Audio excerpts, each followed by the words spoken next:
प्यारे दोस्तों, आइए सीखते हैं बिहार बोर्ड 2000 मैथ के मॉडल सेट 2026 के 86वां ऑब्जेक्टिव को। दोस्तों, आप यहां देख रहे हैं मॉडल सेट 2026 के 86वां सवाल है। समान ऊंचाई के दो बेलनों के वक्र पृष्ठों के क्षेत्रफलों का अनुपात 5:3 है। इनके आयतनों का अनुपात है, ए में क्या दिया है 25:9, बी में क्या दिया है 5:3, सी में क्या दिया है 9:25, डी में क्या दिया है 3:5। दोस्तों, डिस्क्रिप्शन में क्या किया है, प्लेलिस्ट लगा दिया है। पहला और दूसरा प्लेलिस्ट है बिहार बोर्ड 2000 मैथ के मॉडल सेट 2026-2025 के सवालों का। तीसरा और चौथा प्लेलिस्ट है 2025 के प्रथम पाली में और दूसरी पाली में पूछे गए मैथ के सवालों का।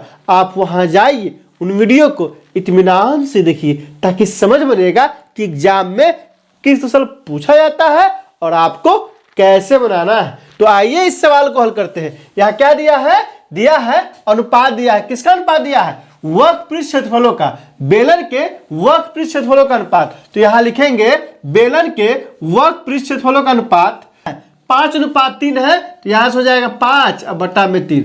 अब यहां से देखिए फॉर्मूला का इस्तेमाल करेंगे। क्या होता है फॉर्मूला? तो वक्र पृष्ठ क्षेत्रफल होता है बेलन का 2πr(h). तो यहाँ क्या है, यहाँ है पहला बेलन का हो जाएगा r1 और दूसरा बेलन क्या हो जाएगा 2πr(h). तो यह दूसरा बेलन है ना, तो r2 और h क्या होगा, समान होगा। क्यों? क्योंकि यहाँ कह रहा है कि समान ऊंचाई के बेलन है। दोनों बेलन की ऊंचाई क्या है, समान है। पहला बेलन का वक्र पृष्ठ होगा 2πr1h और दूसरा बेलन का होगा 2πr2h। और क्या है, अनुपात दिया है, तो हो जाएगा 5/3। अब यहां से देखिए 2 से 2 कट जाएगा, पाई से पाई कट जाएगा, h से h कट जाएगा। तो यहां से क्या निकल गया, r1/r2 कितना आ गया 5/3। तो यहां से r1 बराबर कितना हो जाएगा 5 हो जाएगा और r2 बराबर कितना हो गया 3 हो जाएगा। अब क्या कह रहा है, आयतनों का अनुपात निकालने के लिए। तो आइए बेलन के आयतनों का अनुपात बराबर, बेलन का आयतन क्या होता है